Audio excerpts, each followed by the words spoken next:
Coucou les pilotes, ici Ayette Pizen de la chaîne Décolle ta vie, donc psychologue et coach pour les entrepreneurs qui veulent décoller leur vie pour être libres et alignés et je dirais encore plus connectés.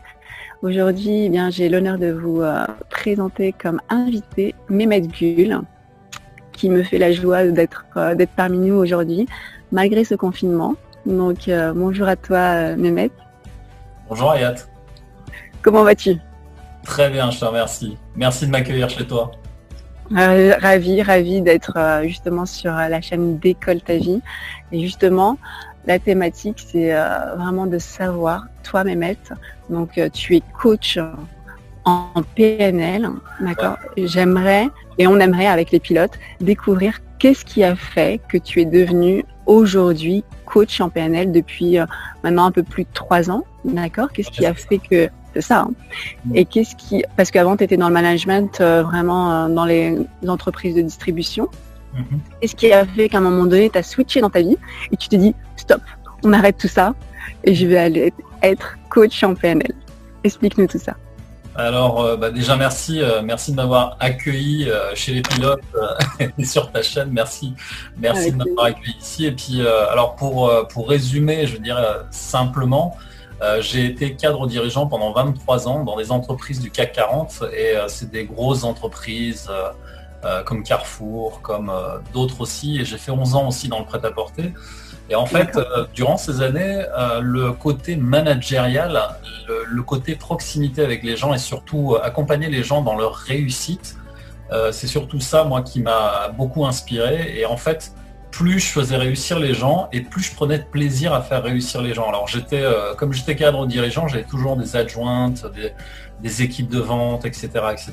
Et effectivement, le fait de faire progresser les gens, c'est quelque chose qui m'a toujours inspiré. Et j'ai même été pendant 2 ans et demi, quand j'étais dans le prêt-à-porter, j'étais formateur au vivier des talents en fait de l'entreprise. Donc grosso modo, j'ai appris en fait tout ce qu'il y a à savoir en termes de formation, d'être un formateur, mais surtout en termes d'outils pour le coaching et l'accompagnement, pour le développement personnel comme professionnel. Donc en fait, si tu veux, j'ai fait tous les outils managériaux dont on a besoin. Alors tu sais, les grands classiques, l'équipe, coaching personnel, gestion des conflits, accompagnement du changement, enfin bref. Tu étais déjà dans le métier quelque part. Hein. T'étais déjà...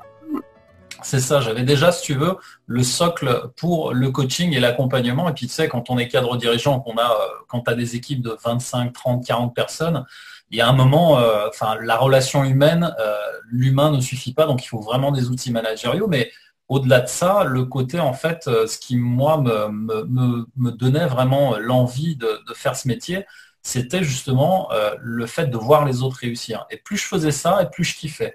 Et à un moment, en fait, j'ai arrêté d'être bien là-dedans parce que j'étais plus aligné en fait avec les grosses entreprises dans lesquelles je me trouvais. Il n'y avait plus les mêmes valeurs ou Ouais, c'est ça. En fait, il y avait une espèce de dissonance en moi et j'arrivais pas à la définir et qui faisait que j'étais dans des grosses boîtes. Ok, le dernier emploi que j'avais occupé, c'était une petite PME toulousaine et c'était quand même une petite avec presque 100 salariés.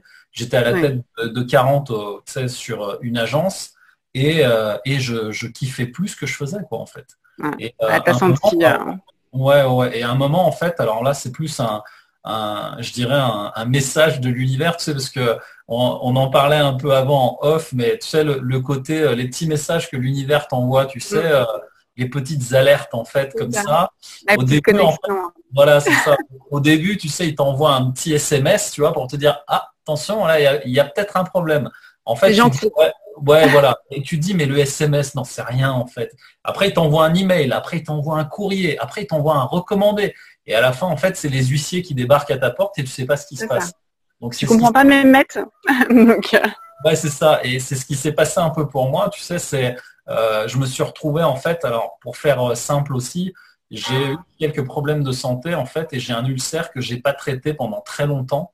Tu l'as laissé se dégrader. Ouais, à cause justement du métier que j'avais, puisque j'avais pas une minute à moi. C'est-à-dire que je partais le matin en tant que directeur d'agence, tu pars le matin à 7 heures, tu sais pas à quelle heure tu vas revenir le soir. Et même quand tu rentres le soir à 21 heures, le téléphone continue de sonner. Donc, ça s'arrête jamais. ça s'arrête jamais. Et effectivement, ce côté-là, il m'a détruit à petit feu. Et les huissiers qui se sont pointés à ma porte, c'est que l'ulcère, comme je ne l'avais pas traité, un jour j'ai fait une hémorragie interne. Et cette hémorragie interne, elle m'a envoyé aux urgences. Et je suis resté entre la vie et la mort à peu près, allez, 1 minute ou 2, je sais pas. Ouais. Mais quand je suis revenu, en fait, j'ai vu ma femme et mes enfants dévastés parce que je suis marié et ma femme est une femme extraordinaire qui m'accompagne depuis 17 ans maintenant. Wow. Et quand je l'ai vu dévasté comme ça, je me suis dit là, c'est plus possible, quoi. C'est ça que tu veux, c'est vraiment ce que tu veux pour la suite. Ni une vie pour toi, ni pour ta famille. Ouais, c'est ça. Et c'est là où je me suis dit, en fait, mais qu'est-ce que tu veux vraiment? Et c'est cette claque que je me suis pris, en fait, avec les huissiers, tu sais, la claque de l'univers, avec les huissiers à ma porte. Je me suis dit, là, il y a un truc à changer.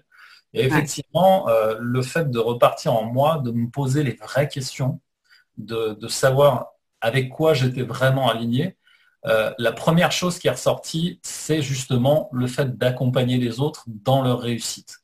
Et dans cette réussite-là, en fait, la petite anecdote, c'est que avant de passer au bloc, quand ils m'ont opéré, j'étais encore conscient, en fait, et je me rappelle de donner encore des conseils aux infirmières pour qu'elles aillent mieux, tu sais, dans leur vie. Alors que c'est moi jusqu'au bout. Jusqu'au bout. Jusqu'au bout. Alors que je suis en train de me faire opérer, tu sais. Et en fait, c'est là où je me suis dit, mais en fait, c'est vraiment ça que tu dois faire jusqu'au bout de ta vie. Et c'est maintenant que je le conscientise, quoi, tu vois. Et au bout de là, je me suis lancé, tu vois, ça fait 3 ans. Le fait que je me sois lancé à cette époque-là, je pense que c'est ce qui était, en tout cas en moi, c'est ce qui a vibré le plus. Et vraiment, je souhaite à toutes les personnes qui viennent me voir ou qui nous écoutent de ne pas en arriver là. De ne pas, attendre le message ultime de l'univers, entre guillemets.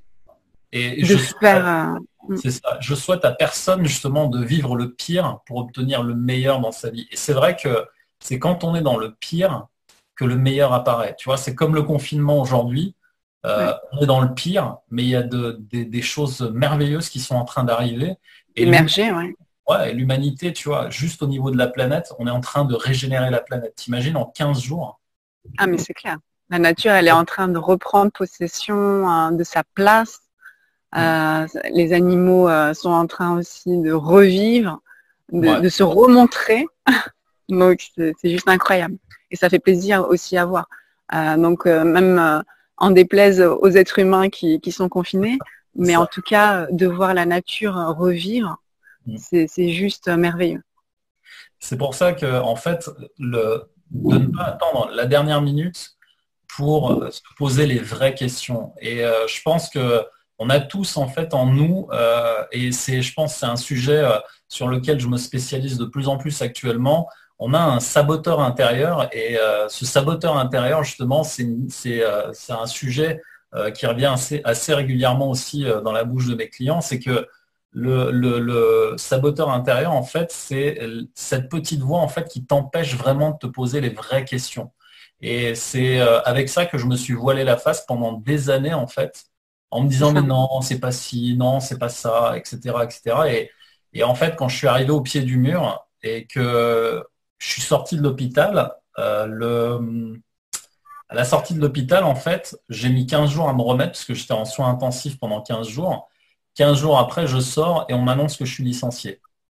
Et là, en fait, c'était la deuxième claque pour me dire maintenant, tu vas te poser les vraies questions et tu vas te recentrer sur toi. Et tu vas vraiment te recentrer sur ce qui est important pour toi.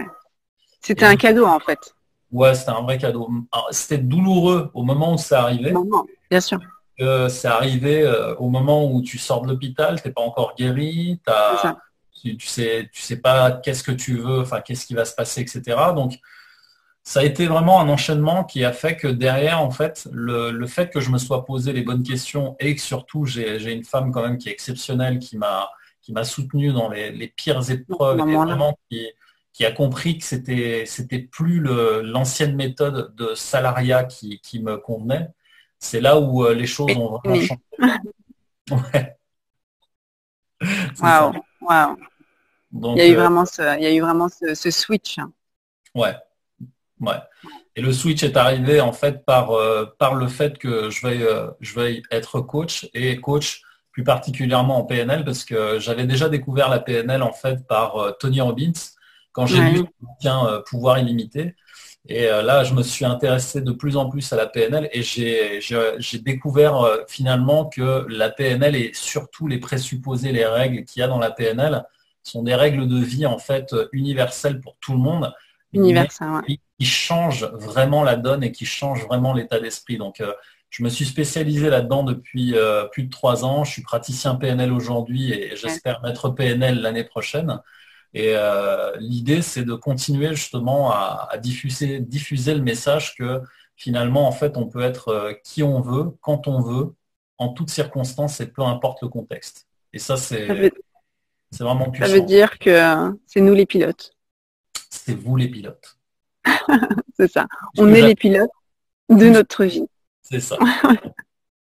Donc, et ça, c'est important que ceux qui nous écoutent le comprennent, quoi. On peut décider à tout moment de ce qu'on veut faire de notre vie. Et comme tu disais, il suffit de se poser les bonnes questions à un moment donné, de se poser et de se dire qu'est-ce que je veux réellement dans ma vie, qu'est-ce qui a du sens, qu'est-ce qui me ferait plaisir, qu'est-ce qui me fait vibrer entre guillemets. Quelles ont été tes questions à toi qui t'ont permis aussi en fait, c'était de savoir justement avec quoi je vibrais. Parce que cette vibration, en fait, c'est au début, je la comprenais pas trop. Là, ça va, avec l'expérience, enfin les formations, je me suis formé à tout un tas de choses et je me forme aussi actuellement à l'énergétique. Bien sûr. Et, les questions fondamentales, c'est d'avoir en fait finalement l'honnêteté de se regarder en face et d'enlever tout le bullshit qu'on se raconte dans la tête en se disant oui, mais moi je suis pas comme ça, oui, mais non, machin. Et en fait, c'est d'abord, tu vois, de sortir de ce jeu de l'ego qu'on a envers nous, d'être vrai, mais surtout en fait d'avoir la justesse. Et je pense que je suis quelqu'un, moi je suis un extrémiste des émotions. Dans quel sens? C'est-à-dire que quand je vais bien, je vais super bien. Mais quand je vais super mal, ah ouais. Ah oui, ouais. Dans les extrémités. C'est ça. Et je suis un extrémiste des émotions, en fait, et toute ma vie est à cette image-là, c'est-à-dire que j'ai toujours eu des up and down comme ça durant toute ma vie, parce que justement, j'étais pas dans le juste, dans le vrai, ce qui était ma vérité à moi. Et en fait, quand tu Pardon? Et dans ton équilibre. C'est ça. Et en fait, pour trouver cet équilibre, pour moi, la bonne formule, en fait, si tu veux, c'est honnêteté, plus vrai, plus justesse égale vérité. Et la vérité, en fait, c'est ta vérité à toi, c'est pas celle des autres. Et c'est ça que j'ai mis beaucoup de temps à comprendre, en fait, en enlevant les masques que j'avais en moi. Oui. Et le fait d'enlever ces masques, tu vois, de l'ego, des gens, en fait, qui parlent à ta place ou des influences que tu vas avoir de l'extérieur ou même de l'intérieur, tu vois, vraiment de pas être complètement, je dirais, dans l'équilibre de ce que tu es vraiment, te fait perdre parfois justement les notions de ce qui est extrême et de ce qui ne l'est pas. Et en fait, comme j'ai toujours été un extrémiste des émotions et que je suis un empathique de base, donc je suis toujours dans l'affect, l'amour, etc., etc. Heureusement, ma femme est beaucoup plus équilibrée, tu vois, c'est quelqu'un de plus pragmatique et tu vois, elle m'équilibre à ce niveau-là. Ça régule. Ça régule. Et du coup, le fait que j'ai perdu ça pendant très longtemps, il y a 3 ans, je travaille encore dessus, hein, évidemment, parce que c'est un travail à long terme, mais depuis les 3 ans que je viens de passer, cet équilibre, il commence enfin à apparaître. Et dans la mesure où justement, si tu as l'honnêteté et la franchise de te regarder en face pour te poser les questions sur qui je suis vraiment, qu'est-ce que j'attends vraiment de la vie et où je vais, mais surtout pour qui je le fais. Et tu sais, c'est les fameux principes de la PNL sur la mission et la vision. La mission, c'est pour quoi tu le fais et le pourquoi en 2 mots. C'est pas pourquoi en un seul mot. Pourquoi tu fais les choses dans la vie. Non, et le pourquoi. Ouais. C'est ça qui... Ouais. Et dès que tu commences justement à répondre à ces questions-là, et surtout tu vois que tu n'as pas les réponses, tu te dis mais en fait pour qui, pourquoi? Et c'est là où ça commence à cheminer. Il y a des gens, ils me disent mais comment on fait pour trouver sa mission de vie? Comment? Mais attends, t'arrives pas et tu claques des doigts et c'est bon, t'as ta mission de vie, tu vois. Ouais, Tu la reçois dans la boîte aux lettres. Tu regardes. Ça marche pas comme ça en fait. Et ta mission de vie, comme la vision de vie, c'est pour qui tu le fais. Commence déjà par pour qui. Tu vois, tu m'as dit tout à l'heure que tu avais 5 beaux enfants, que voilà, je pense que déjà tu as un pour qui est important, tu vois. Assez important, en effet. Voilà, x5, c'est déjà pas mal, tu vois. Moi, je suis à x2. Donc, il y a de quoi faire. Il y a de quoi faire, on a de quoi trouver de l'inspiration et de la motivation, tu vois. Et quand tu sais pour qui tu le fais, le pourquoi, en fait, c'est plus par expérimentation que tu vas réussir à le trouver. C'est-à-dire que tu vas te dire, il y a des choses qui m'inspirent moi et qui vont peut-être marcher. Et tu les testes pour voir si ça fonctionne. Si effectivement le pourquoi sur lequel tu te lances, alors je sais pas, tu peux être sur l'écologie, tu peux être sur la santé, tu peux être sur, je sais pas moi, sur le mindset, tu peux être sur plein de choses en fait. Mais la vraie question, c'est de savoir en fait qui tu sers en fait et à quoi tu sers. C'est-à-dire que si on est là, en fait, s'il y a encore des gens qui pensent qu'on est sur cette terre pour vivre, boire, manger, dormir et entre guillemets se reproduire.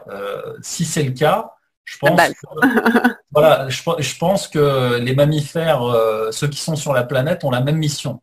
Donc je pense qu'à un moment, il faut quand même élever son niveau de conscience pour se dire, mais attends, je suis pas là que pour ça quand même. Tu vois, on va élever ses standards. Hein. Et une fois que tu as élevé ça, en fait, tu commences à te poser des vraies questions en disant, OK, si je devais faire quelque chose, vers quoi je tendrais, c'est-à-dire qu'est-ce qui ferait que tous les matins je me lève et je me sens vivant à l'idée de penser à ça. Et ça, c'est une question pour moi qui est plus importante que toutes les autres. Qu'est-ce qui te rend vivant quand tu te lèves le matin et que tu penses à ça, en fait? Donc, trouve quelque chose, trouve vraiment un sujet, un pourquoi qui te fasse lever le matin comme si tu avais la patate, tu vois, comme si tu avais la pêche, mais qui te rende vivant, quoi. Tu te sens vivant. C'est ça qui élève ton énergie, rien qu'à l'idée d'y penser. C'est ça. Et ça, c'est transforme, quoi. Et ça, c'est important parce que des fois, les personnes, quand elles ont été longtemps coupées d'elles-mêmes, elles ont tendance à dire je sais pas moi en fait ce que je veux faire, je sais pas pour qui je vibre, pourquoi je veux le faire, je sais pas, tu vois, elles sont dans ce je sais pas automatique parce qu'elles n'ont pas encore connecté. Et l'idée c'est vraiment de se poser la question régulièrement, notamment avant le coucher, et de laisser justement faire le travail de l'inconscient et de relever les informations au réveil. Et petit à petit, les infos viennent. Moi, c'est ce que je préconise. Je ne sais pas si toi, tu préconises autre chose, mais vraiment pour les personnes qui sont déroutées, qui n'ont pas vraiment leur boussole interne, entre guillemets, connectée. Du coup, c'est vraiment de la remettre en marche au fur et à mesure et de justement se poser la question, même si au départ, on n'a pas la réponse. Ça va passer à travers des rêves, ça va passer à travers des fois peut-être une musique, des fois peut-être à travers un film qui va nous émouvoir plus que d'autres. Et tous ces petits recueils d'infos, de signaux peuvent être des indicateurs, entre guillemets, vers quoi nous devons tendre. C'est Alors, c'est très vrai, surtout, en tout cas, pour la méthode que tu donnes, moi, c'est quelque chose que je pratique aussi, c'est-à-dire que le soir, avant de me coucher, par exemple, j'aime bien lire un livre qui va me faire rêver, en fait. Des livres inspirants. Alors, celui que je lis assez régulièrement, et j'ai dû le lire encore 1 ou 2 fois là cette année, c'est L'Alchimiste de Paulo Coelho. Paulo Coelho, oui. Et effectivement, de trouver en fait des sources d'inspiration qui vont, comment dire, faire travailler les rêves. Ça, c'est une très bonne méthode aussi. Et depuis peu, j'essaye autre chose, c'est des ancrages PNL, et j'aime bien tout ce qui est contre-intuitif. Tu sais, quand les personnes, et ça c'est un truc que je teste sur moi actuellement, c'est quand les personnes se disent, et toutes les personnes qui nous écoutent, faites le test, c'est quand tu te dis à toi-même, mais je sais pas c'est quoi ma mission de vie en fait. En fait, quand tu dis ça, tu envoies un message à ton cerveau et à ton cœur aussi en disant, comme je suis ignorant et que mon ignorance, en fait, je la connais pas, eh bien, le fait que je sois ignorant, ça sous-entend que je ne pourrai jamais trouver. Et tu sais, voilà, c'est l'induction, en fait, si tu veux, du cerveau. Tu sais, c'est comme quand tu dis, je veux, ah oui, aujourd'hui, j'ai un rendez-vous, faut pas que je sois en retard. Oui, c'est ça. Donc en fait, le cerveau, lui, si tu veux, Il va retenir. voilà, pour faire des raccourcis et retenir les mauvaises informations. Donc si tu lui dis, faut pas que je sois en retard, lui, qu'est-ce qu'il va retenir? Retard. Et en fait, c'est la même chose qu'on va faire avec le cerveau. Et au lieu de dire, bah, faut pas que je sois en retard, c'est de te dire, aujourd'hui, j'ai un rendez-vous, je vais être à l'heure et surtout, je vais arriver 5 minutes avant. Et donc là, qu'est-ce qu'il fait? Il retient 5 minutes avant. Donc moi, en fait, j'aime bien tout ce qui est contre-intuitif, qui va à l'opposé. Et le jour où tu te dis, mais je ne sais pas ce que c'est ma mission de vie, bah, tu te mets en fait dans la conviction et la certitude. Alors, le corps a une influence sur le cerveau. Donc en fait, pour avoir cette certitude en toi, le mieux, c'est que justement, tu te dis, oui, je sais exactement ce que j'ai à faire sur cette terre. Et plus tu vas te le répéter, et plus le chemin neuronal va se tracer en fait. Et, on fait le comme si. On fait vraiment le comme si. Voilà, c'est un peu la méthode du comme si en PNL. Et l'idée, si tu veux, c'est de faire cet exercice le plus souvent possible, de se mettre surtout dans une position de certitude. Alors la position, j'aime bien Paul Pironnet qui explique ça sur l'idée du centimètre. Tu sais, c'est juste de redresser de quelques centimètres ses épaules. Voilà. Et de se mettre en position vraiment de certitude et de confiance en fait. On s'ancre. Voilà, et on s'ancre en fait dans l'instant, on se centre sur son centre positif, et en faisant ça, qu'est-ce que tu fais en fait? Tu te donnes la certitude que tu sais exactement ce que tu as à faire. Et le but en fait, c'est de tracer un chemin neuronal dans le cerveau qui va en fait lui faire son petit bonhomme de chemin. Ça ne veut pas dire que tu as la réponse, mais ça veut juste dire que tu tends à ça. Et ça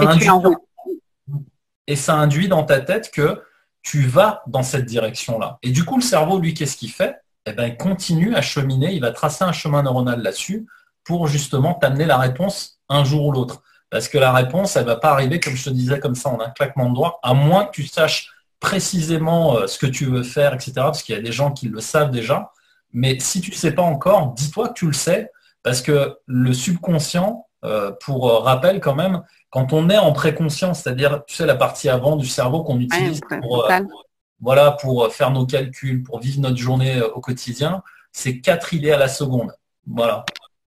Et 4 idées à la seconde, c'est vraiment insuffisant par rapport à la capacité totale du cerveau, puisque l'inconscient qui est derrière, en fait, lui, il gère 4 milliards d'idées à la seconde. Et 4 milliards d'idées, aujourd'hui, c'est les statistiques qu'on connaît actuelles parce qu'elles évoluent sans cesse chaque année, tu vois. C'est clair. C'est clair. À chaque fois, on a de nouvelles découvertes en neurosciences, donc ça c'est hyper important. Donc l'idée, c'est vraiment, c'est comme une graine qu'on sème. Quand tu la sèmes, tu la vois pas tout de suite. Hein. D'accord. Donc et du coup, c'est de continuer à aller dans cette lancée, de continuer à aller dans ce chemin de questionnement entre guillemets qui est voilà ma voie, ma mission. Et petit à petit, on va avoir des petites tiges qui vont pousser, des petites idées qui vont nous faire sentir que c'est vers là qui est la bonne voie entre guillemets. C'est ça. Mais c'est comme une graine. Donc on ne le voit pas tout de suite pour certains, d'accord. Mais c'est pas parce que vous le voyez pas que ça n'existe pas. Et j'adore les citations. Et il y a une citation justement qui est de Jalaluddin Rumi. Oui. Je ne sais pas si tu connais. Et je pense que les gens connaissent aussi sûrement. Et il dit en fait, alors j'ai plus mais j'essaierai de la retrouver. J'ai plus la phrase exacte, mais c'est si tu prends le chemin, enfin le chemin apparaît. C'est un truc comme ça. Je te retrouverai la citation exacte.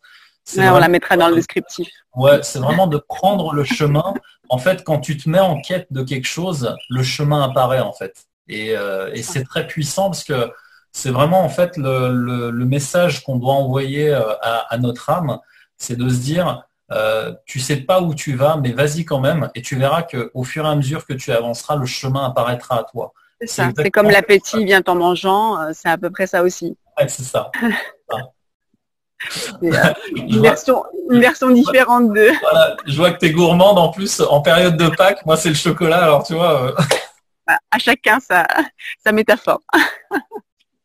Mais ça permet de comprendre que voilà, c'est aussi en empruntant ce chemin, en y allant, en goûtant petit à petit, que ça va nous donner envie d'en savoir davantage et de vouloir se nourrir davantage, entre guillemets. Ouais. Et là, comme tu disais par rapport à Rumi, bah, là apparaîtra le chemin. Mais il faut se mettre en train. Donc, ça veut dire action. C'est ça. On est d'accord. Donc, qu'est-ce que tu pourrais donner comme conseil, Mehmet, à nos pilotes, justement, surtout en cette période de Corona, où on a pas mal de nos pilotes qui le vivent très mal. Donc, voilà, quelle astuce tu pourrais leur donner, entre guillemets, pour vivre ce confinement au mieux, entre guillemets, et pour que quand ce Corona se termine, entre guillemets, enfin, ce confinement se termine, il y ait un post-corona, entre guillemets, où les gens puissent se retrouver vraiment bien. Et non pas, vraiment au bout de leur vie en mode j'en peux plus. En fait, la première chose que je dirais, en fait, c'est que en PNL, tu sais, on parle souvent d'écologie de la personne. Oui. Et je pense que plus que jamais, il faut se respecter, en fait. Et quand je dis se respecter, c'est, tu sais, c'est pas pour moi se faire violence. Je fais pas partie des coachs, franchement, hein, je fais pas partie des coachs qui vont dire oui, soyez super rigoureux, levez-vous à 5 heures du matin, vous avez plus de temps, donc faut charbonner plus, etc. etc. Franchement, je prêche pas du tout ça. D'accord, c'est pas tout. C'est pas du tout mon truc. Pour ceux qui le font, alors là, franchement, grand bien leur face, c'est bien, ils sont plus productifs, ils veulent des résultats extraordinaires dans leur vie, ils veulent devenir millionnaires. Moi aussi, je voulais devenir millionnaire. Je me dis, ouais, c'est génial d'être millionnaire. Ok, mais si tu veux, si pour ça, je dois pas me respecter, je dois pas respecter mon rythme de vie, ma façon de penser, ma façon de vivre avec ma famille, si je dois être l'environnement. Voilà, si je dois être tout le temps en décalage avec toutes les personnes que j'aime, je pense qu'il y a un moment où en fait on fait des choix. Et ça fait partie aussi des choix de se dire, ben voilà, moi je connais des gens, et c'est pour ça que je dis, on parle d'écologie, je respecte les gens, et j'ai des mentors, c'est des fous de productivité. Et j'ai des mentors, ils sont, tu vois, ils sont déjà millionnaires, ils ont déjà atteint beaucoup de paliers. Moi, je trouve ça exceptionnel, génial en fait. Et là où je me dis, est-ce que c'est écologique pour moi? Je regarde en fait, qu'est-ce qui va être écologique dans ce qui fait, et je prends ce qui est bon pour moi. C'est ça. Et c'est ça. Je m'impose pas, si tu veux, je suis pas violent, je me fais pas violence pour être comme lui, parce que je pourrais jamais être comme lui. Et je pense que c'est ça en fait l'écologie, c'est de se dire qu'est-ce qui est bon pour moi en fait et qu'est-ce qui va être ma vérité finalement. Tu vois, finalement d'être juste avec soi-même. Et tu peux t'inspirer de tes mentors entre guillemets, mais avec ta vérité à toi, ta réalité à toi, et non pas faire du copier-coller qui là, justement, là tu ne te respecterais pas parce que tu voudrais faire de leur vie la tienne. Or, ton environnement, ton écosystème n'est pas le même. Et là, c'est là où tu te perdrais. Et tu vois, on parlait des enfants, tu sais, tout à l'heure avant de commencer l'interview. Et je pense que les enfants sont un super exemple de ça. Pourquoi? Parce que les enfants, en fait, quand ils apprennent la vie, ils apprennent par papa et maman. Et quand ils n'ont pas papa et maman, ils vont aller chercher à l'extérieur des sources d'inspiration. Mais qu'est-ce qu'ils font en fait?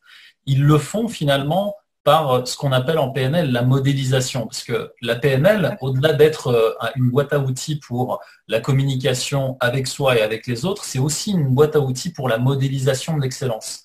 Et l'idée, c'est qu'on a modélisé, si tu veux, l'excellence de personnes qui ont réussi dans leur des gens comme Walt Disney, Albert Einstein, etc. Il y a Robert Dilts qui a écrit des super bouquins là-dessus qui s'appellent Les stratégies du génie, que je recommande à tout le monde. Et ces livres-là, en fait, si tu veux, c'est pour montrer que finalement, on peut copier le génie de quelqu'un, mais en restant soi-même. Et je pense que si tu veux copier la discipline, par exemple, je sais pas moi, d'un bourreau de travail comme Steve Jobs, un exemple un peu plus actuel, Steve Jobs, c'était un bourreau de travail, le mec. Il était ultra productif. Il y a des gens comme lui qui ont suivi l'exemple, comme Mark Zuckerberg ou comme Bill Gates. C'est des gens, en fait, ils travaillent dans leur journée sur des plannings à 5 à 15 minutes de rendez-vous sur la journée avec les personnes avec lesquelles ils doivent parler. Donc, tu peux, en fait, acquérir la même discipline, mais en gardant finalement ta personnalité et la façon dont tu vois les choses. Et les enfants, la première chose qu'ils font, en fait, c'est qu'ils modélisent la manière de faire, mais après, ils s'amusent à leur manière. C'est-à-dire qu'un enfant, en fait, tu vas lui donner une règle à respecter. Par exemple, tu vas lui dire range ta chambre. Toi, quand tu vas ranger ta chambre en tant que parent, tu vas commencer de façon logique, tu vas rentrer, tu vas ranger de gauche à droite, tu vas prendre les objets que tu vas replacer correctement. Lui, il va venir, l'objectif c'est de ranger sa chambre. Mais lui, il va commencer d'un bout de la chambre, il va prendre notre jouet là, etc., etc. Exactement, ce sera sa logique à lui. Et voilà, et c'est sa logique à lui. Par contre, la règle du rangement est respectée. Tu vois ? C'est ça. Donc, j'aime bien simplifier avec ces exemples avec les enfants parce que les enfants, c'est quelque chose qui me touche profondément. J'en ai 2 aussi. Et je pense que c'est des très, très bons professeurs, comme on le disait tout à l'heure. Ils nous apprennent à être nous-mêmes, finalement. Et cette justesse que eux, ils sont sans filtre. Tu sais, ils n'ont pas besoin de se mettre des filtres. Oui, il faut des masques. Oui, oui. C'est clair. Tout est brut de décoffrage, net, et ils apprennent la vie comme ça et ils nous l'apprennent aussi. Et je pense que, tu vois, de ce point de vue-là, on a beaucoup de choses à apprendre. Exactement, c'est ce que je disais, c'est vraiment des mentors et des fois, il n'y a pas besoin d'aller faire des journées de séminaire, des immersions. Des fois, quand on est parent, on a tout sur place. Donc, des fois, c'est juste d'ouvrir les yeux et d'aussi accepter l'idée, parce qu'il y a aussi cette croyance que chez certaines personnes, que c'est pas les enfants qui nous apprennent des choses. Tu vois, il y a ça aussi. C'est nous qui apprenons aux enfants, c'est pas les enfants qui nous apprennent. Et moi, je suis pas du tout dans cette philosophie-là. Pour moi, on apprend de tout. Moi, je peux apprendre même d'un bébé. Je peux apprendre d'une fourmi. Donc, c'est ni l'âge ni la taille qui va m'influencer. C'est vraiment l'être au plus profond de lui, tu vois, qui est plus important.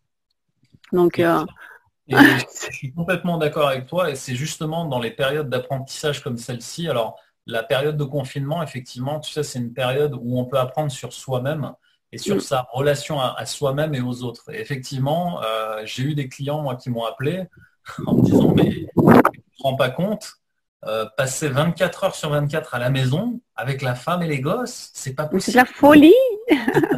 Et effectivement, il y a des gens, ils n'ont jamais connu ça de leur vie. Donc, c'est ça.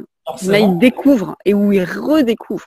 Voilà. Et c'est là où, en fait, tu dois encore être plus respectueux de toi-même et justement de trouver finalement qu'est-ce qui est juste pour toi, que ce soit en termes de discipline de travail, de discipline de vie avec la collectivité, donc ça veut dire ta femme, tes enfants.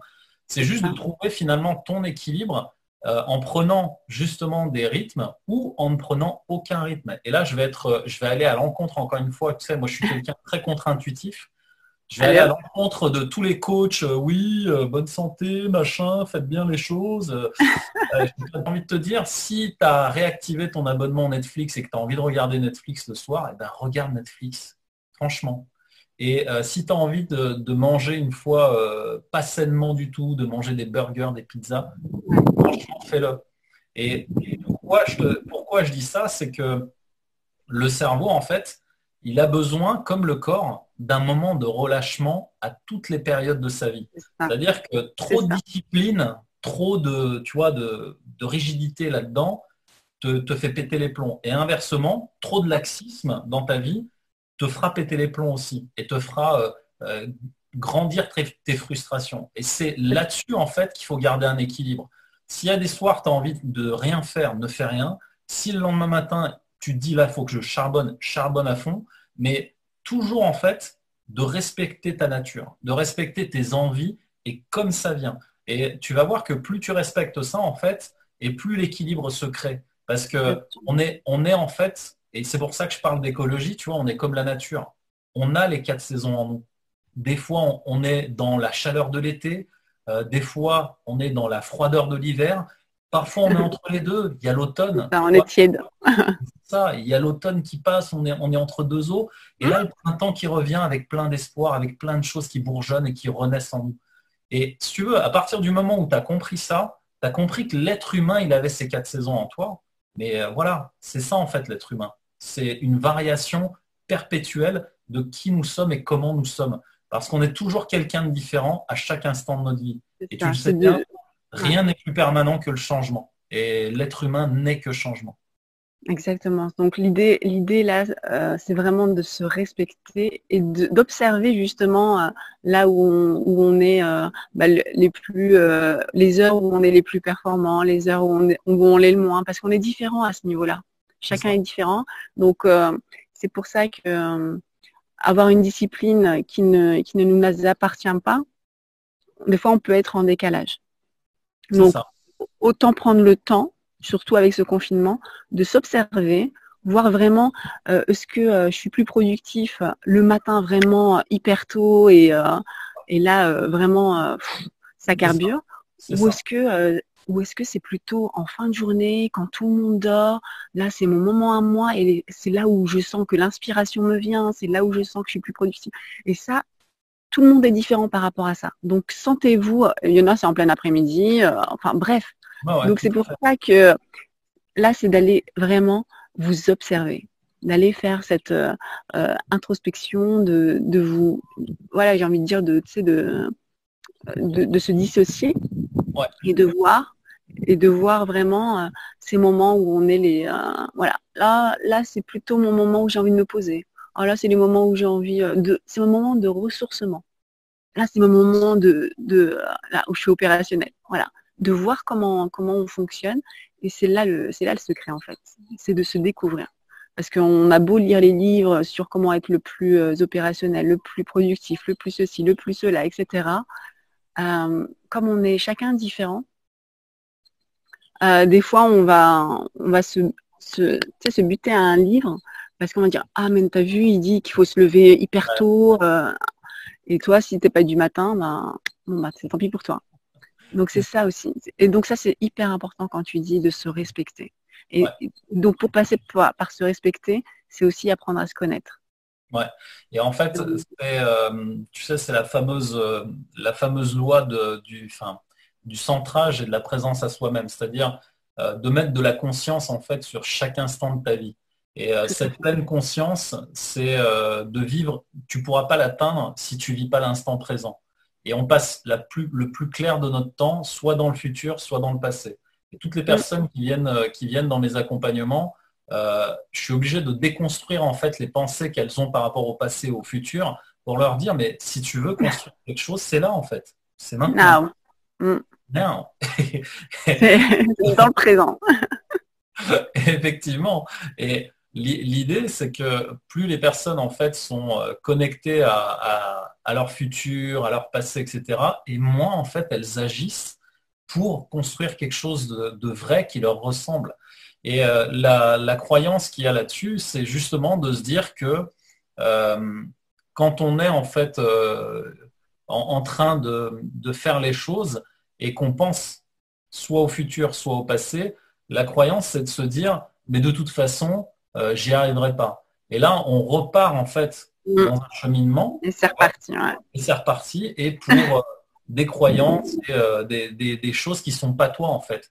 Et la justesse de ça, c'est de s'observer à chaque instant et de rester centré, présent, ancré ici et maintenant. Et pour mettre de la conscience en fait dans chaque chose, l'idée c'est que le cerveau, lui, il retient que par des ancrages émotionnels. C'est-à-dire, moi j'appelle ça les marqueurs émotionnels. Et un marqueur émotionnel, en fait, c'est de te dire, par exemple, si je te dis, par exemple, tu te rappelles le 7 octobre 1997, un vendredi, qu'est-ce que tu as mangé? Tu vas me dire, ouais, non. Alors, j'avais pris une salade composée, t'imagines? Bah oui, je m'en souviens. Génial. Et tu vois, si je te dis ça comme ça, évidemment, tu vas me dire, toi, tu es très très fort, donc tu sais, mais si tu te poses la question comme ça à quelqu'un, la personne va te dire, bah non, moi je sais pas, etc. Par contre, tu lui Ah, dis, bah, c'est trop long. le jour de ton anniversaire l'année dernière, tu sais ce qui s'est passé? Et la personne va te dire, ah bah oui, le jour de mon anniversaire, il y avait ma femme, mes enfants, on est allé au resto, machin. Et Mm, c'est mm, ça mm. les marqueurs émotionnels. Marqueur C'est-à-dire que émotionnel, bien sûr. si tu veux en fait pouvoir vivre l'instant présent et mettre de la conscience dans ce que tu fais, mettre de la conscience, c'est mettre en fait de l'émotion et de l'intelligence en fait dans tes actes. Je te donne un exemple tout simple. Les entrepreneurs que j'ai moi dans ma clientèle ont toujours ce qu'on appelle les to-do list. Mhm. Et je crois qu'on en a tous un Ouais. petit peu, tu vois, voilà, des petits post-it, des machins et tout. Et en fait, quand tu écris une tâche, euh, quand tu vas écrire la tâche sur cette to-do list, mets de la conscience, mais mets de l'émotion aussi. C'est-à-dire, imagine la joie et ce que tu vas ressentir quand tu auras fait et fini cette tâche. Et à C'est ça. partir de ce moment-là, la pleine conscience va se développer, c'est-à-dire que plus tu vas mettre de la conscience sur ce que tu écris, sur ce que tu ressens au moment où tu le fais, et plus tu vas être centré sur l'instant présent. Et le secret des personnes qui réussissent aujourd'hui, c'est parce que elles mettent justement de plus en plus de conscience dans ce qu'elles font. Et c'est ça qui fait que ça marche Exactement. derrière. Donc, si tu es Exactement. capable de te connecter à ça tous les jours, un petit peu, tu es sûr que tes résultats vont augmenter derrière. Et cette prise de conscience, en fait, cette pleine conscience, elle va t'amener justement cette vérité que tu cherches, puisque ça va être pleinement toi qui va écrire ce que tu es en train d'écrire et mettre l'émotion justement et qui va te centrer sur ta vérité à toi. Et tu auras beaucoup plus d'énergie justement à le faire, du fait Ouais, d'avoir mis de la conscience dessus. ouais, Et c'est d'autant plus important aussi surtout, j'ai envie de te dire, surtout sur les tâches un peu plus récalcitrantes, c'est-à-dire celles où on a le moins envie voilà, celles qu'on a le moins envie de faire, quand il s'agit par exemple pour ceux qui sont pas trop dans les chiffres, la compta ou tout ce qui est ouais. administratif, etc.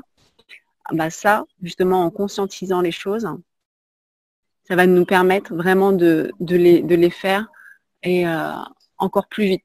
Sinon, on aura tendance à procrastiner justement par rapport à ça. Ça me rappelle l'histoire, tu sais, du roi qui construit la plus grande cathédrale, je sais plus, de France ou d'ailleurs.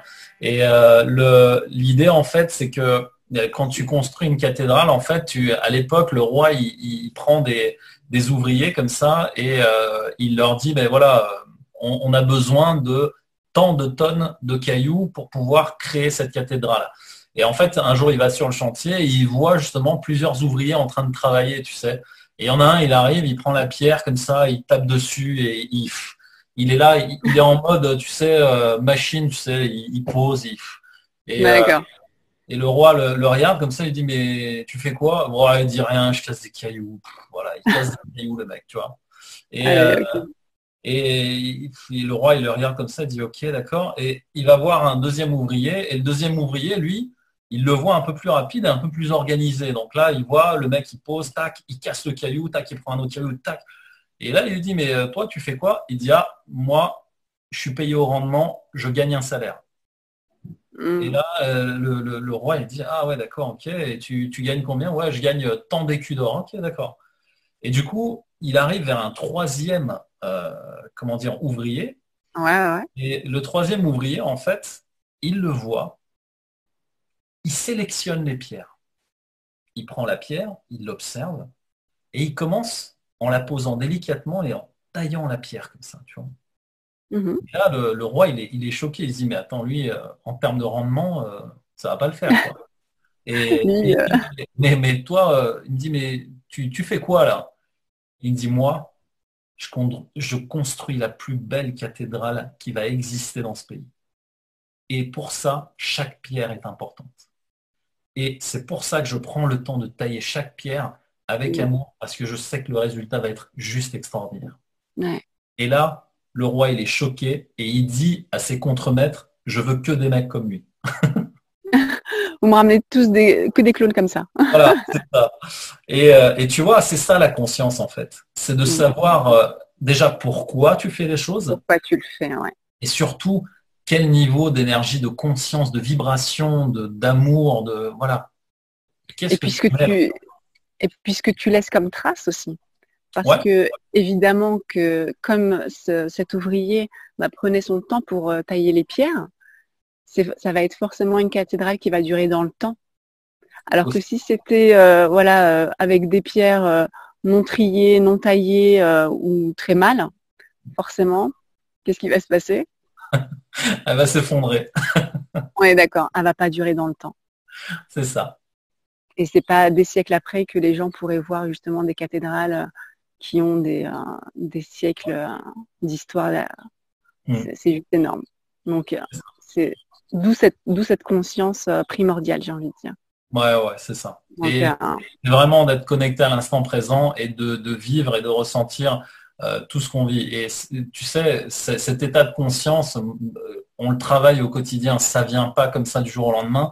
Et tu sais, ça peut venir comme ça peut repartir. On l'a pas tout le temps et c'est normal. Et comme on l'a dit tout à l'heure, ça fait partie des 4 saisons. Mais plus on est en conscience de ça et plus on respecte ça, et plus justement notre épanouissement est puissant et fort et durable aussi. Et comme ça, on peut rayonner aussi auprès de ceux qu'on aime et on peut inspirer aussi des gens. Et c'est vraiment ça, je pense, qui est le plus important. C'est Idriss Aberkan qui disait assez régulièrement ça dans ses conférences, c'est que je crois que c'était un truc sur l'épanouissement. Il disait une personne au travail peut être épanouie, mais enfin peut être ah oui, une personne au travail peut être productive mais pas épanouie.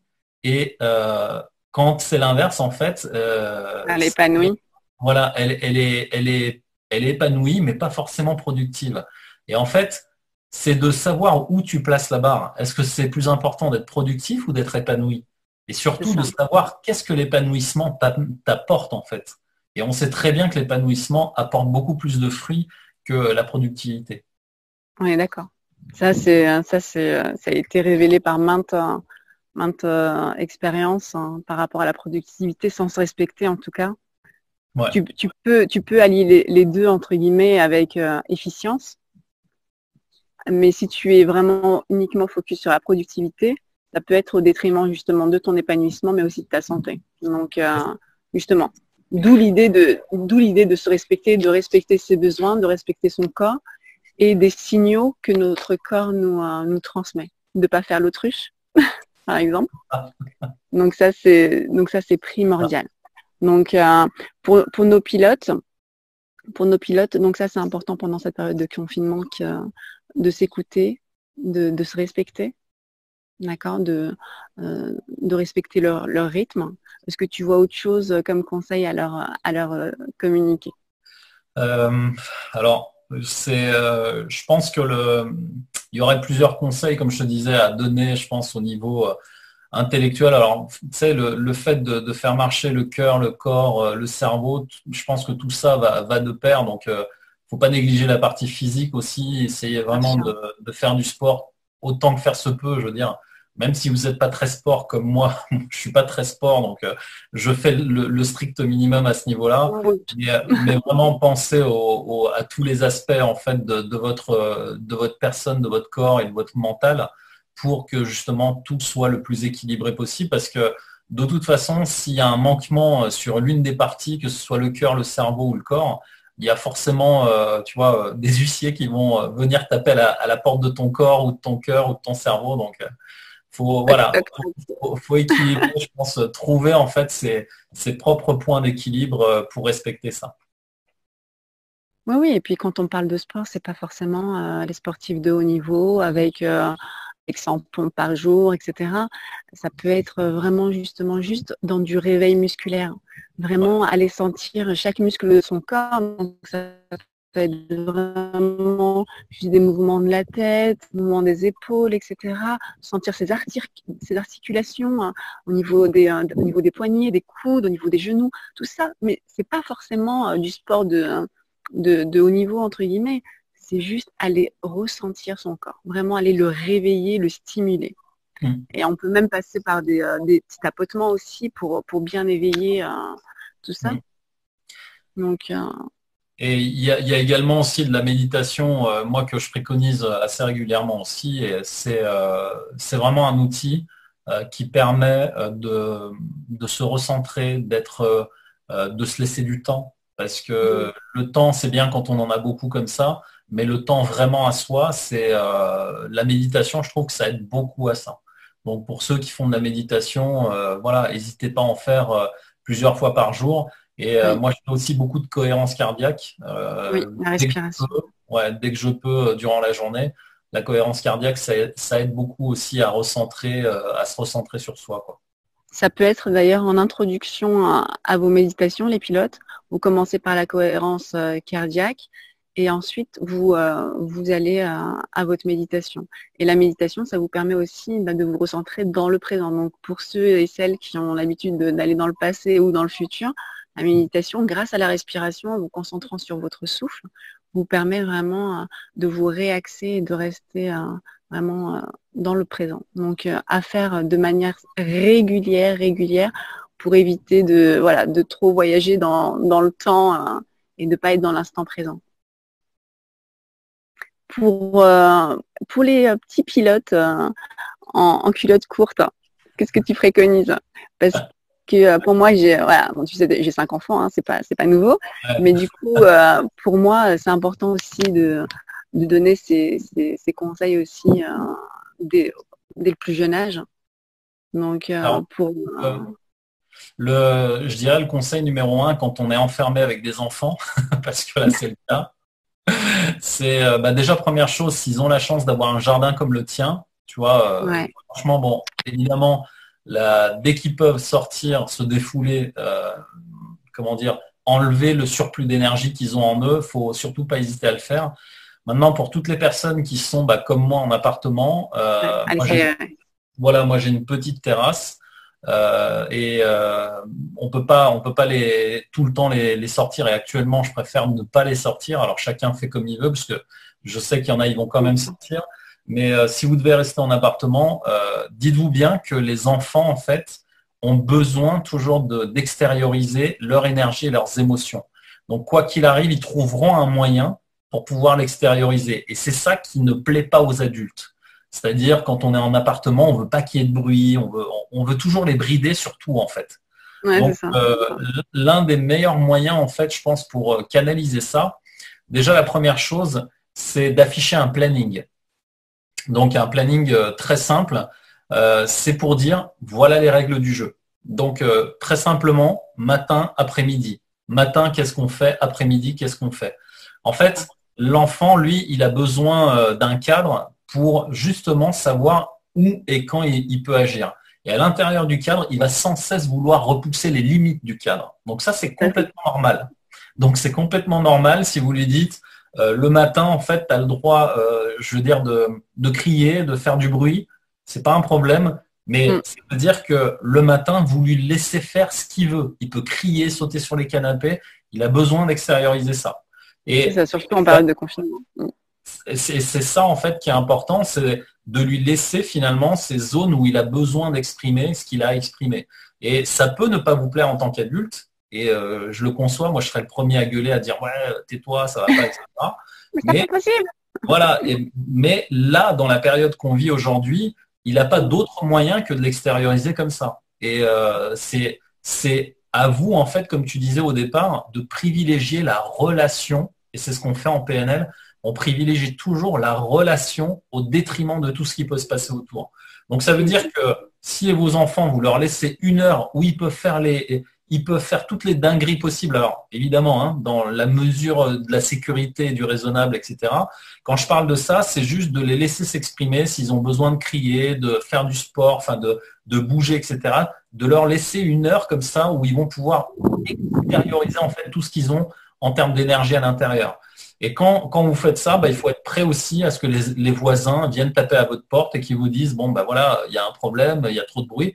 Et c'est à vous aussi de prendre cette responsabilité en tant qu'adulte et de protéger vos enfants là-dessus. Parce qu'on est dans une période un peu extraordinaire. Donc les voisins en dessous ou au-dessus, ils doivent comprendre aussi que c'est des enfants et que un enfant, on ne peut pas le retenir comme ça toute une vie, quoi. Donc, de donner des plages bien bien les encadrer. Et surtout, entre chaque activité que vous allez leur faire faire, les enfants, ils ont un pouvoir de focus et d'attention très limité. Donc, ils vont rester focalisés peut-être maximum de 15 à 20 minutes max. Ouais. Mais entre chaque activité que vous devez leur faire faire, c'est-à-dire ce soit pour l'école, les maths, les devoirs, etc., privilégiez vraiment des périodes courtes. C'est-à-dire, s'il a, je sais pas, du français, des maths à faire, toutes les 20 minutes, faites-lui faire une pause. Faites-lui faire une petite pause de 5 minutes s'il faut, pour qu'il puisse se redéconnecter, qu'il puisse reprendre du plaisir. Ça, c'est juste pour qu'il garde la notion de plaisir de travail. Parce que si vous lui faites faire 2 heures de travail et que vous ne bougez pas de sa chaise, franchement, vous allez l'écœurer à vie de faire des devoirs. Voilà. Et vraiment, voilà, c'est important, si tu veux, je pense, de respecter l'écologie de l'enfant aussi. C'est que lui, en fait, il a un grand besoin de liberté, mais il a un grand besoin de structurer cette liberté aussi. Et tu vois, c'est paradoxal ce que je dis, parce que la liberté, normalement, c'est pas un truc que tu structures, que tu cadres. Mais là, il faut la cadrer, malheureusement. Bien sûr. Et c'est fondamental, en fait, si tu veux, par rapport à leur épanouissement à eux, pour qu'ils sachent et ils comprennent qu'il y a des moments où il faut être sérieux et il y a des moments où ils peuvent faire ce qu'ils veulent. Et c'est justement de faire ça de façon claire, nette et précise sur un planning, et de l'afficher avec des enfants qui ont entre 5 et 10 ans, parce que pour eux, c'est la période où ils se structurent dans beaucoup de choses. J'ai un ami sociologue, et ça, je l'ai remis dans un de mes posts il n'y a pas très longtemps de ça. Un sociologue, c'était un doctorant en géopolitique et en sociologie. Il avait expliqué ça de façon un peu condensée, un peu pas réductrice, mais un peu, tu vois, simple. C'est de dire qu'un enfant, en fait, de 0 à 5 ans, il faut l'élever comme un roi, parce que de 0 à 5 ans, en fait, il est dépendant de toi. Et donc là, tous ses desiderata, tu fais tout ce qu'il veut. Et tu ne poses pas de questions. Il veut un truc, tu lui donnes. Et de 5 à 10 ans, on va dire 10, 12 ans, parce que les filles sont matures plus vite et les garçons à 12 ans plus pour la maturité, de 5 à 12 ans, les enfants, en fait, on doit les élever comme des esclaves. Et entre guillemets, esclave ne veut pas dire je le violente, etc. Pas du tout. C'est juste que de 5 à 12 ans, vous devez lui apprendre toutes les règles et les valeurs de vie que vous avez en vous pour qu'il puisse avoir une direction de vie. Et en fait, toutes ces règles que vous lui apprenez de 5 à 12 ans, c'est ça qui va faire tout le reste de sa vie. Et après 12 ans, de 12 après jusqu'à ce qu'il grandisse, là, vous devez devenir en fait son meilleur ami. Oui, c'est exactement ça. Et une fois que vous avez la relation en fait de 0 à 12 ans, la relation que vous avez avec lui, c'est une relation d'ami, de confident. Et un ami, qu'est-ce qu'il fait? Il soutient, il alerte, il est honnête avec lui, il dit toujours la vérité. Et c'est cette relation-là que nous, en tant que parents, après, on doit entretenir toute une vie. Donc, si les bases sont bien posées dès le départ, c'est ça. Le reste de la vie, normalement, ça devrait rouler.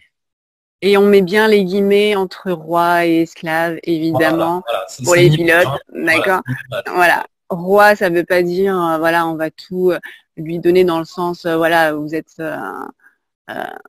comment dire, vraiment H24 sur lui, mais ça veut dire que vous l'accompagnez vraiment avec bienveillance dans son éveil, dans sa curiosité, etc. Et avec beaucoup d'amour, parce que l'amour, c'est vraiment, vraiment la nourriture première dont l'enfant a besoin pour se construire. C'est la sécurité affective. Donc, d'où l'importance d'être là et présent, vraiment. Et le côté esclave, c'est vraiment après cette période-là, c'est vraiment pour l'emmener vers cette autonomie-là. Et après, la phase d'après, c'est la phase de coopération. C'est ça. La phase où on n'est plus comme on pouvait être à 0,5 ou 6,10 parce que sinon il va y avoir un décalage et c'est là où il va y avoir de la résistance. C'est ça. Mais si on est en mode voilà, si on accepte justement que notre enfant a grandi, que c'est plus la même. manière de faire. Et c'est ça qui est difficile pour les parents. C'est parce que ils ont une façon de faire à tel âge, mais s'ils se réajustent pas, oh, oh, il y a un petit blocage là. Ah, c'est plus comme avant, etc. Mais c'est normal. C'est de retrouver maintenant le nouvel équilibre face à l'évolution de notre enfant. Et c'est jamais pareil. Ça évolue constamment. Donc l'équilibre, c'est c'est la quête de cet équilibre puisque tout le monde change, tout change entre guillemets. Et les enfants, bah, c'est c'est un long chemin. C'est ça.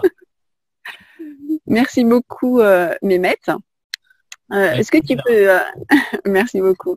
Est-ce que tu peux nous dire peut-être ton rituel à toi, justement pour rester en forme, en énergie avec ce confinement?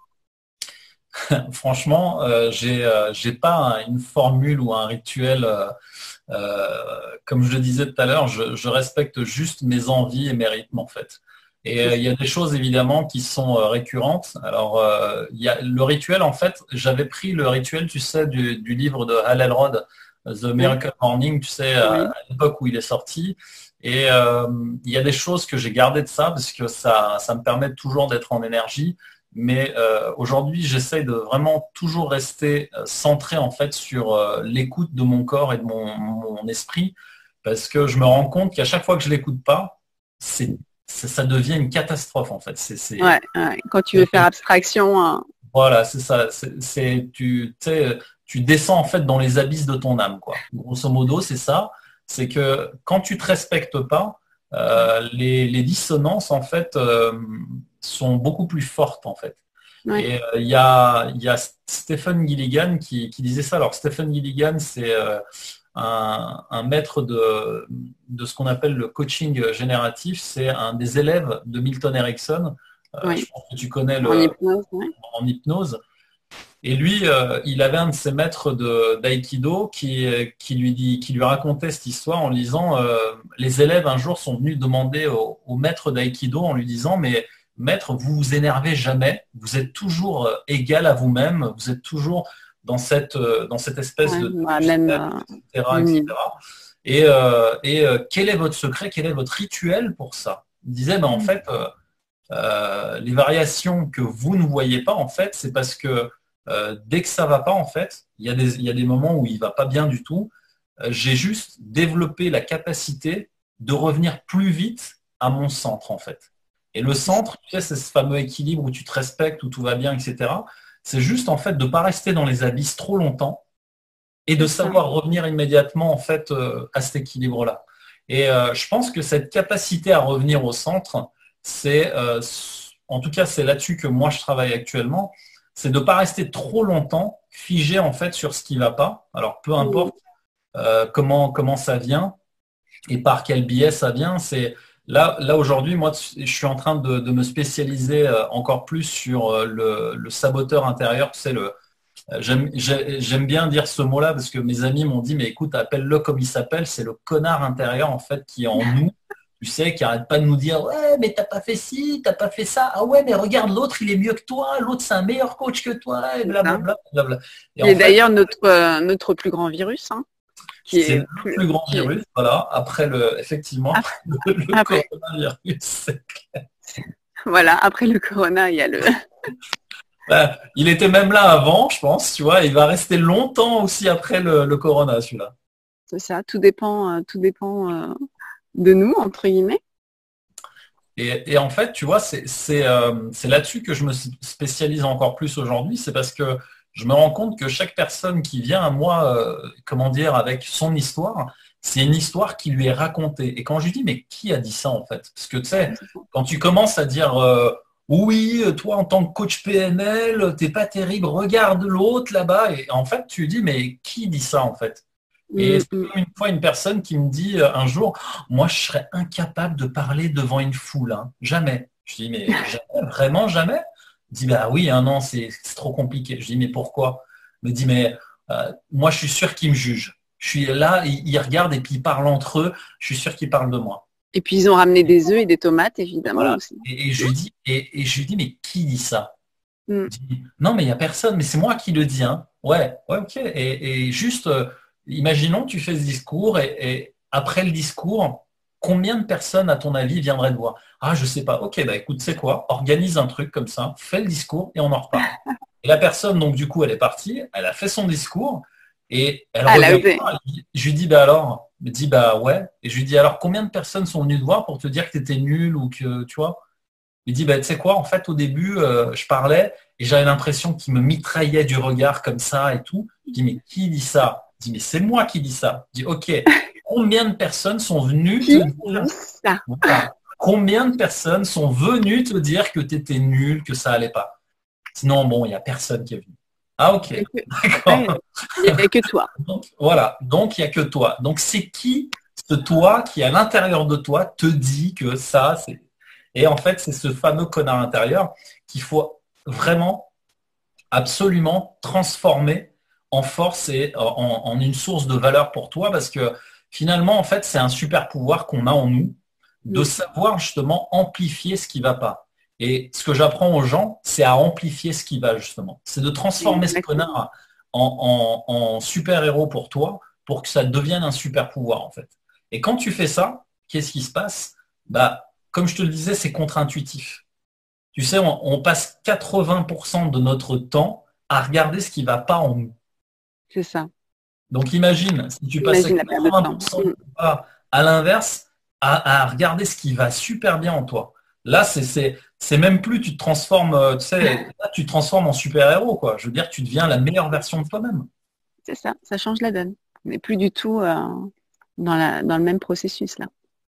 Donc c'est vraiment d'aller recueillir vraiment ce qu'on est et surtout nos ressources, tu vois. Alors, Et comme tu dis, il y a le cercle, tu sais, il y a le cercle vraiment qui te détruit, justement avec cette voix intérieure, ce corona intérieur, j'ai envie de dire, qui vient te polluer l'esprit. Mais ce qui est beau, c'est que tu peux transformer ça et que autant tu peux avoir un cercle dévastateur pour toi, autant tu peux avoir un cercle vertueux pour toi. c'est ça. Donc, il n'y a pas de fatalité.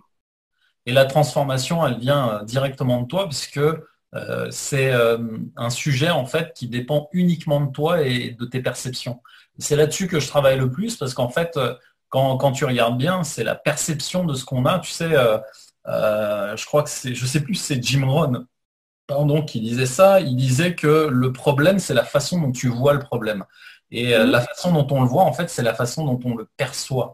Et en PNL, on dit souvent la réalité n'existe pas parce que seule existe la perception de la réalité. Et une réalité qui est vraie pour toi va pas être la même La même pour une autre personne. pour les autres. Et c'est ça en fait que je démonte en fait dans un nouveau programme aussi que je suis en train de mettre en place, c'est que la personne, tant qu'elle n'a pas compris qu'elle est dans une perception et dans un jeu, justement, et toi qui es psychologue, il y a des jeux psychologiques, tu le sais bien, en analyse Bien sûr. transactionnelle, etc. Et l'idée, c'est justement de modéliser ça dans la tête de la personne pour dire, regarde, ce que tu vois, c'est ça, mais en fait, c'est pas tout à fait ça, quoi. Donc, une fois Clairement, que tu as fait clairement. ce chemin-là, les croyances se démontent hyper rapidement, les croyances limitantes, et la personne se dit, mais en fait, j'étais dans un gros bullshit qui ne sert à rien, enfin bref. Et après, tout redevient fluide et la personne peut réaccéder à ses ressources. Et mettre pour tout ce partage, pour toutes ces informations pour nos pilotes. Donc là, avec tout ce que vous a fourni Mehmet, si vous ne devenez pas la meilleure version de vous-même, je ne comprends rien. Donc, où est-ce qu'on te retrouve, Mehmet? Alors, Ceci. ouais, vous pouvez me retrouver sur Facebook et Instagram. Et Instagram, je suis de plus en plus actif sur Instagram parce que c'est un outil qui donne une vraie proximité avec les gens. Les gens peuvent accéder directement en MP, ils peuvent enfin, interagir plus facilement. Et Facebook parce que je poste, j'écris souvent des textes très longs, donc c'est plus facile sur Facebook parce il y a plus de place. Donc souvent Facebook, Instagram. Alors j'ai une chaîne YouTube aussi sur laquelle j'ai pas fait grand chose ces derniers temps, mais je pense que je vais y revenir prochainement. Mais D'accord. vraiment Instagram et Facebook en priorité. D'accord. De toute façon, les pilotes, je vous mets toutes les données sur Mehmet Gül dans le descriptif. Vous pouvez le retrouver sur Facebook, sur Insta, sur YouTube. Je vous mettrai ça dans le descriptif. Donc, si vous avez aimé cette vidéo avec Mehmet, je vous invite vraiment à la diffuser, à la propager autour de vous et surtout de prendre les conseils de Mehmet et de les mettre en pratique. Ce n'est pas uniquement le but, c'est pas uniquement de regarder les vidéos, dire ah ouais c'était pas mal ce qu'il a dit, ah ouais c'est intéressant, d'accord. Le but c'est de les prendre. Donc justement si ça a été intéressant, si ça vous a donné des déclics, de justement les mettre en pratique et là vous verrez que ça va être bénéfique pour vous, mais aussi pour votre environnement, d'accord. Votre environnement, c'est-à-dire les personnes qui vous côtoient, ça va forcément aussi être bénéfique pour eux. Donc si vous avez aimé, vous likez, vous propagez. Et je vous dis à très vite pour la prochaine vidéo. À très bientôt. Et qu'est-ce que je voulais dire juste avant de partir, Mehmet, un petit cadeau pour... J'allais oublier le petit cadeau. Ah oui, alors, le petit cadeau, c'est... le cadeau, pas le petit cadeau, le cadeau, parce que c'est pas... Il n'y a pas de petit cadeau, c'est un vrai cadeau que un vrai cadeau. À vous les pilotes qui suivez Hayat, les 6 premières personnes qui reviendront vers toi, voilà, les 6 premières personnes, eh bien je leur offre 30 minutes de clarification avec moi sur le fameux saboteur intérieur, le connard ou la connasse intérieure que vous avez en vous, qui vous empêche de vous réaliser et d'atteindre vos objectifs. Eh bien je vous offre 30 minutes pour travailler dessus, donc les 6 premiers uniquement. Waouh! Donc les pilotes, en avant, en action, vous avez ce cadeau offert gentiment par Mehmet, rien que pour vous. Donc voilà, ça serait dommage de rater cette occasion-là. Je vous dis à très très vite. Merci Mehmet encore pour ce partage. Merci à toi de m'avoir accueilli. À très vite. Honorons nos vies surtout, c'est le plus important. À très bientôt. Ciao, ciao. Ciao.